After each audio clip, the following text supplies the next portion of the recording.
Have you ever been completely caught off guard by any of your pelvic floor symptoms? For example, you could box jump, you could jump rope, but all of a sudden you're symptomatic when you're running. Or you can run and then out of the blue, in the middle of a bunch of jump ropes or jumping jacks, you have symptoms. And you're like, well, why is this happening? And then you have some people that can do all of it, and then you can have some people that do none of it.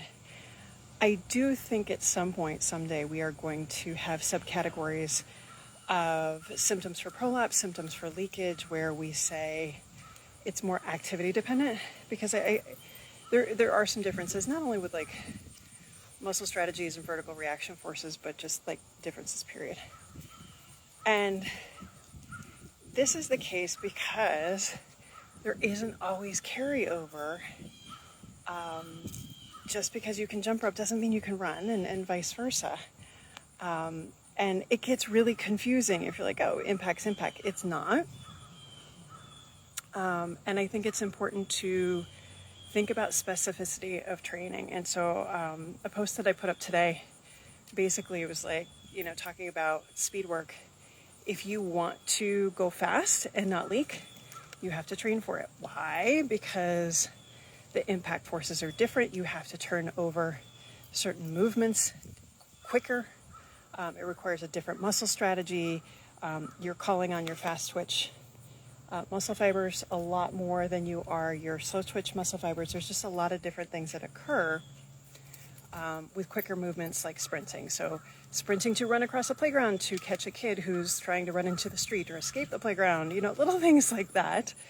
Or barbell cycling overhead, or, wind sprints, or jump squats or jumping lunges or things like that. Those are different types of things that you have to train for speed. And so I've been playing with some of Celeste Goodson's drills probably the last 6-7 months since her paper came out. And I think there's ways to kind of interject types of impact and amount of vertical reaction force, as well as the variable of pacing and speed and physics lever arms, kind of all that other stuff. And that's where I don't know that what we're looking for is like a standardized, like it needs to be this pace, this distance. Like, I don't think we need to, mess around with all the strictness of it, because you have those variables. And so find what vertical impact force you can handle, but it's just pushing against those symptoms. Find what pacing. Same thing, we're nudging right up against the ceiling of your symptoms, but not overthrowing them and blasting through. Same thing with physics. So like if you're doing a jumping jack, like jumping in place versus the legs apart, or an overhead movement, like I think there's ways to kind of work through a framework of variables so we can gradually nudge somebody up. But you cannot make the assumption that because you can do one type of movement, or you can do a movement at a slower pace, that you can automatically do it faster.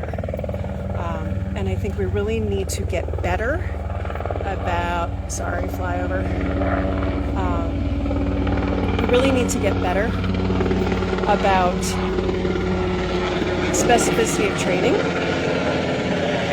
I think that's where, if you're a pelvic floor PT and you don't have sports background, or you don't have a background in the activity that your client is doing, that's a great time to collaborate with a strength and conditioning coach, pregnancy postpartum athleticism coach, something along those lines.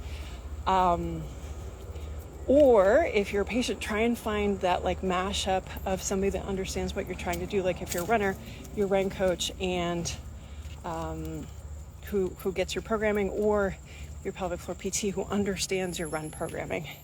So let me give you an example here. So like I have intervals and different pacing scheduled for my workouts, training for my 10-miler.